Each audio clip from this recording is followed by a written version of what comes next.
My in-laws showed up unannounced and moved into our guest room temporarily after losing their house. 6 months later they refused to leave and I'm at my wit's end. I, 34F, and my husband Rob, 36M, have been married for 8 years. We live in a modest 3-bedroom house in a quiet suburb, both have stable jobs, and until 6 months ago, had what I would consider a pretty good life. That all changed when my in-laws showed up on our doorstep one rainy Sunday evening with 4 suitcases and tears in their eyes. Some background: my father-in-law Jim, 63M, lost his job as a financial advisor 2 years ago and has been semi-retired, unemployed, since then. My mother-in-law Sarah, 61F, works part-time at a craft store but mostly spends her time on Facebook sharing conspiracy theories and passive-aggressive memes about ungrateful children. They'd been living off their savings and eventually couldn't keep up with their mortgage payments. That Sunday, they told us they'd lost their house.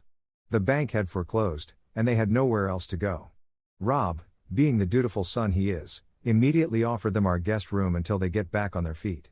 I wasn't thrilled, but what could I say? They're family, and it was supposed to be temporary. The first month wasn't terrible. Sarah cooked dinner occasionally, though her idea of seasoning is a sprinkle of salt and maybe some dried parsley if she's feeling adventurous, and Jim helped with some minor house repairs. But as weeks turned into months, things started going downhill faster than a runaway train. First, they took over our living room. Their belongings started spreading like an invasive species: Jim's collection of old Sports Illustrated magazines, Sarah's essential oil diffusers that make the house smell like a potpourri factory exploded, and endless boxes of what they call temporary storage cluttering every available space. They've also completely disrupted our routine. I used to enjoy quiet mornings with my coffee and a book. Now, Sarah's up at 5 a.m. watching Fox News at full volume, complaining about kids these days and how everything was better in her time. Jim spends his days job hunting, which mostly consists of him sitting in his underwear, yes, really, in our kitchen, playing solitaire on his laptop and telling anyone who'll listen about his glory days in sales. The situation has gotten progressively worse in ways I couldn't have imagined. Last month, Sarah decided to help by reorganizing our entire garage without asking. She threw away what she considered junk, including my grandmother's antique sewing machine that I was planning to restore. When I confronted her about it, she burst into tears and told Rob I was bullying her. He actually suggested I apologize to keep the peace. Their presence has affected every aspect of our home life. They've somehow managed to triple our utility bills. Sarah does laundry every day, even if it's just 2 socks and a handkerchief, and Jim takes hour-long showers while singing Frank Sinatra songs off-key. They leave every light in the house on for security and keep the AC at Arctic temperatures because Sarah's having hot flashes. The financial strain is starting to show. They haven't contributed a dime to household expenses, claiming they're saving for their new place, but I've seen Sarah's online shopping packages arriving almost daily. Just last week, she ordered a $300 air purifier because apparently, my regular cleaning products are full of toxins. The breaking point came last week. I overheard Sarah telling her friend on the phone that they're settling in nicely and how wonderful it is to live with the kids. She was talking about redecorating the guest room, their room, and mentioned something about looking into senior activities in our neighborhood. That's when it hit me: they have no intention of leaving.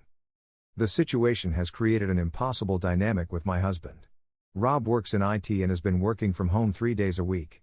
His mom constantly interrupts his video calls with questions about his computer stuff or to show him funny Facebook videos.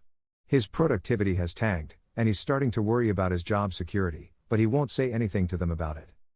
Our social life has become non-existent. My best friend Lisa used to come over for wine and movie nights, but after Sarah joined us uninvited and spent the entire evening criticizing the immoral content in Bridget Jones's diary, Lisa made up excuses not to come over anymore.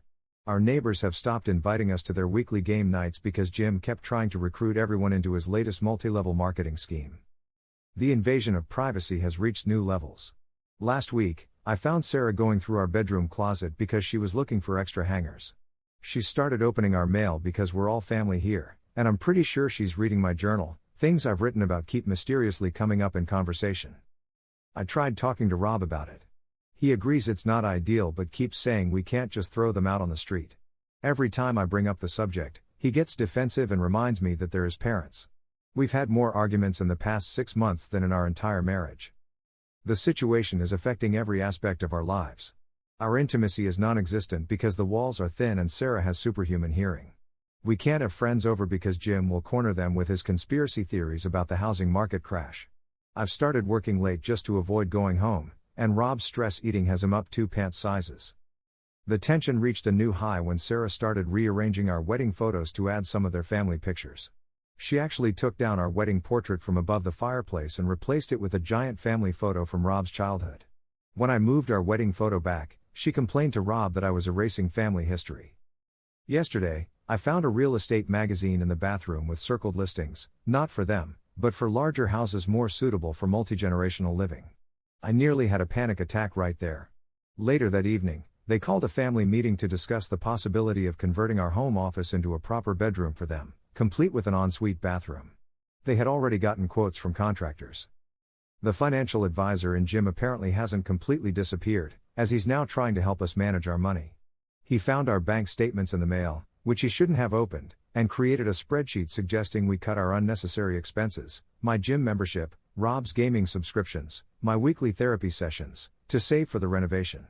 He even suggested I sell my car since I barely use it, I drive to work every day, and give them the money for the bathroom remodel. I've tried being subtle. I've left job listings on the kitchen table. I've forwarded them affordable apartment listings. I've even offered to help them with their budget. But they either ignore these hints or act offended that I would suggest they leave their family home. The final straw came this morning. Sarah rearranged my kitchen cabinets while I was at work because this layout makes more sense, honey. She threw out my favorite coffee mug because it had a small chip, and when I got upset, she told Rob I was being emotionally unstable and suggested I might need therapy. To make matters worse, they've started dropping heavy hints about grandchildren. Sarah has been leaving fertility books around the house and sending me links to articles about advanced maternal age.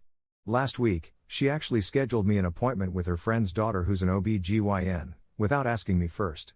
When I refused to go, she cried to Rob about how I'm denying them the joy of grandparenthood. I'm writing this from my car in the parking lot of a Target, trying to delay going home. Rob just texted asking where I am because his mom made her famous tuna casserole, which is just tuna, cream of mushroom soup, and crushed potato chips, and wants us all to have a family dinner. The stress is affecting my health. I've developed insomnia, my hair is falling out, and I've lost 10 pounds in the last month because I can't stomach Sarah's bland cooking, but she gets offended if I make my own meals. My doctor actually prescribed me anti-anxiety medication last week. I love my husband, but I can't live like this anymore. Our marriage is suffering, my mental health is in shambles, and I'm seriously considering booking a hotel room just to get one night of peace. I've tried being patient, understanding, and supportive, but 6 months of this is my limit. To add insult to injury, they've started inviting their friends over for dinner parties without asking us. Last Saturday, we came home from grocery shopping to find 6 elderly couples in our living room, playing bridge and drinking our wine. Sarah had moved all our furniture around to accommodate their card tables and used my great-aunt's antique tablecloth as a makeshift curtain because the afternoon sun was too bright. I know I need to put my foot down, but how do you tell your in-laws to leave without destroying your marriage in the process? Rob needs to understand that his parents are taking advantage of our kindness, but every time I try to discuss it, he gets defensive or changes the subject. I'm starting to resent all of them, my in-laws for their entitled behavior, Rob for not standing up to them, and myself for not being stronger about this from the beginning. This isn't how I imagined my life would be at 34, playing unwilling host to my boundary-stomping in-laws while my marriage slowly crumbles. Edit 1. Thank you all for the supportive comments and advice. To answer some common questions, yes, they both have their Social Security, but they spent most of their savings trying to keep their house. No, they don't pay rent or contribute to utilities. They occasionally buy groceries, but it's usually just stuff they want, like Sarah's special organic tea that costs more than my weekly coffee budget. Edit 2. A lot of you are suggesting marriage counseling. I actually brought this up to Rob last night, and he seemed open to it. Until his mom overheard and said we don't need to air our dirty laundry to strangers and that she's a great listener if we need to talk. I literally can't make this stuff up. Edit 3. Holy cow, this blew up. For those suggesting I just leave, it's not that simple. This is my house too, we both own it, and I'm not going to be driven out of my own home. Also, despite everything, I love Rob. We had a great marriage before this, and I want to believe we can get back to that. Edit 4. Some of you have asked about Rob's siblings. He has a sister who lives in Australia. When I suggested they could stay with her, Sarah said she couldn't possibly leave the country because of her medical conditions. She has mild arthritis and refuses to fly. The sister has been suspiciously quiet about the whole situation. Edit 5. To the person who suggested I'm being ungrateful for not appreciating having free childcare when we have kids, we don't have kids yet, and at this rate, we never will. The thought of raising children in this environment gives me anxiety attacks. Update: things took an unexpected turn last night. After reading all your comments, I decided to have one final serious talk with Rob. I laid out everything, how this is affecting our marriage, my mental health, our future plans. I told him I understand they're his parents, but we're supposed to be partners, and right now, I feel like I'm coming in fourth place in my own marriage. The conversation didn't start well. Sarah happened to be getting a glass of water when I brought it up, at 11 p.m., in our bedroom, with the door closed. She tried to join the discussion, but for the first time ever, Rob asked her to give us privacy. The look on her face was priceless. He was quiet for a long time, then admitted he's been avoiding the issue because he feels guilty about his parents' situation. Apparently, they had asked him for financial help before losing the house, but he'd said no because they've made poor financial decisions for years. He feels responsible for them ending up homeless. We talked for hours, really talked, for the first time in months. He confessed that he's been miserable too but felt trapped between his duty as a son and his role as a husband. The breaking point for him was when he overheard his mom planning to convert our future nursery into her craft room permanently. We agreed to set a firm timeline. They have 3 months to find alternative housing. We'll help them look for affordable senior apartments and assist with the first month's rent, but they have to show real effort in finding a place. Rob also agreed to set up automatic payments for their rent once they move out, so they can't use financial instability as an excuse to move back in. Rob finally agreed to marriage counseling, and we're going to our first session next week, without his mom as our counselor. Shocking, I know. We've also decided to take a weekend away, just the two of us, to reconnect and strengthen our relationship before the difficult conversations ahead. The next morning, Rob took charge for the first time. While his parents were having breakfast, he told them about our decision. Sarah immediately burst into tears and accused me of turning her son against her. Jim started listing all the ways they've helped us and demanded we show some gratitude. But Rob stood firm. He calmly explained that this was his decision, not mine, and that it was final. He even had a list of affordable senior living communities ready to show them. Sarah tried to argue that those places were for old people. She's 61, but Rob pointed out that many of their friends already live in similar communities. The past week has been tense. Sarah has been giving me the silent treatment, blessed relief, honestly, and Jim has been making passive-aggressive comments about family loyalty. But they've started looking at apartments, even if it's just to prove how impossible our request is. Final update: the first step was telling them our decision. Sarah cried, Jim got angry, but Rob stood firm. I've never been more proud of him. They tried every guilt trip in the book, but we're not backing down. I'll post another update once we actually get them moved out. Wish us luck, we're going to need it. Update 2, 1 week later, things have gotten both better and worse.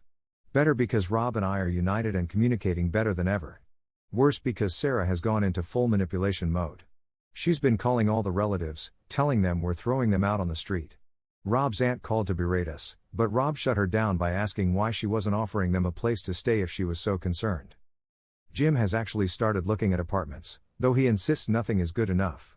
Sarah keeps finding reasons why each place won't work: too small, too far from shopping, too close to shopping, yes, really, not enough natural light, too much natural light. But at least they're looking. We had our first therapy session yesterday. It was incredibly helpful, and we've both committed to weekly sessions. The therapist helped us develop strategies for maintaining boundaries and supporting each other through this transition. I'll keep updating as things progress. Thank you all for your support and advice. It's been a challenging journey, but I finally feel hopeful about our future. Update 3, 2 weeks later, major breakthrough. Jim found an apartment he actually likes in a 55-plus community. Sarah hates it, of course, but he's standing his ground for once. It's affordable, close to their church, and has activities and social clubs. The real estate agent is processing their application now. Fingers crossed. The tension at home is still high, but having an end in sight makes it bearable. Rob and I have started planning how we'll reclaim our space once they move out. First order of business: sage cleansing the entire house. Kidding. Mostly. Final update: they're gone. After 3 months of drama, tears, guilt trips, and mysterious health issues, they finally moved out yesterday. The apartment complex approved their application, and with our help, and some firm deadlines, they're finally in their own place. Sarah cried through the entire move, telling anyone who would listen that we were abandoning them. Jim actually seemed relieved once they started settling in. Their new apartment is nice, with activities and other people their age around. Rob and I celebrated with takeout and wine in our blissfully quiet house. We're going to need time to rebuild our relationship, but we're both committed to making it work. Marriage counseling continues to be helpful. To everyone who supported us through this journey, thank you. To everyone dealing with similar situations, stay strong and set those boundaries. It's hard, but your mental health and marriage are worth it.